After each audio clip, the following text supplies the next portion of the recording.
ভিডিওটা দেখে আসলে আমি নিজেকে কন্ট্রোল করতে পারিনি, মানুষ কিভাবে এত সুন্দরভাবে ভুলভাল পড়া বুঝাইতে পারে। কিছু নষ্ট পোলা পানের ভণ্ড পীর রিফাত দেখো কিভাবে পড়ায়, কিভাবে সত্য সারণী বুঝাই, দেখো জাস্ট খালি দেখো। আর বার না থাকলে, বার যদি থাকে, এই বার উপরে বার থাকা মানে জিরো, আর বার না থাকলে, বার না থাকলে ওয়ান, বার না থাকলে ওয়ান। এইটা যে শিক্ষার্থী মনে রাখতে পারবে, এই যে তোমাদের পীর বাবা যে কনসেপ্টটা বুঝাইলো, সত্যক সারণীতে যদি বার থাকে, কোনো কিছুর উপর যদি বার থাকে তাহলে জিরো হয়, বার না থাকলে ওয়ান হয়। এই পুরা কনসেপ্টটাই ভুল বুঝাইছে। দেখো যদি সত্যক সারণীতে এ চলকের মান জিরো থাকে তাহলে এ বারের মান হয় ওয়ান, আমরা জানি। আবার যদি এর মান যদি ওয়ান থাকে তাহলে আমরা কি এ বারের মান জিরো লিখি। আমরা শতক সারণী করলেই বুঝবো। দেখো আমরা যখন শতক সারণীটা করবো তখন সঠিকভাবে যখন করবো এই কনসেপ্টটা তুমি বুঝতে পারবা। পুরা সত্যক সারণীতে ভুল করছে, ওর কনসেপ্টটা এই যে সত্যক সারণীর যে উপরের লাইনটা সাজাইছে এটাই হয় নাই।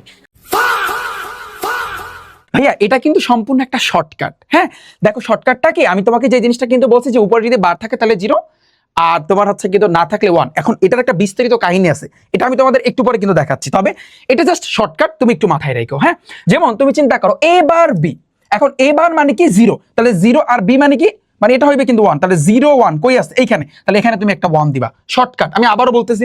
আবার দেখো পরেরটা A B bar, A B বার কই, এ মানে কি ওয়ান, আর বি বার মানে জিরো, ওয়ান জিরো কই আছে ভাইয়া এইখানে, এই দুইটাই কিন্তু আছে, এই দুইটাই কিন্তু ভাইয়া আছে, এই জন্য কিন্তু দুইটার ক্ষেত্রে ওয়ান হয়েছে, বাট বাকি দুইটাই নাই। দেখো জিরো জিরো ওয়ান, এই জন্য কিন্তু এখানে দুইটার ক্ষেত্রে কি হবে ভাইয়া, জিরো আসবে।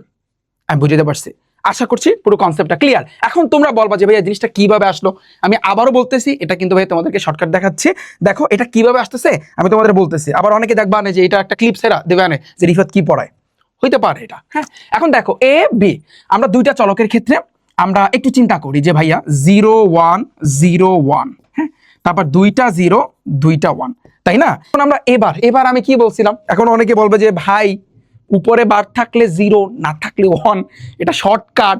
বাট মেইনলি যেটা ভাইয়া, যেমন এ আর এ বারের মান ধরো যদি জিরো থাকে তাইলে এবি কিন্তু ওয়ান, ওয়ান থাকলে এবি কিন্তু জিরো, এই তো।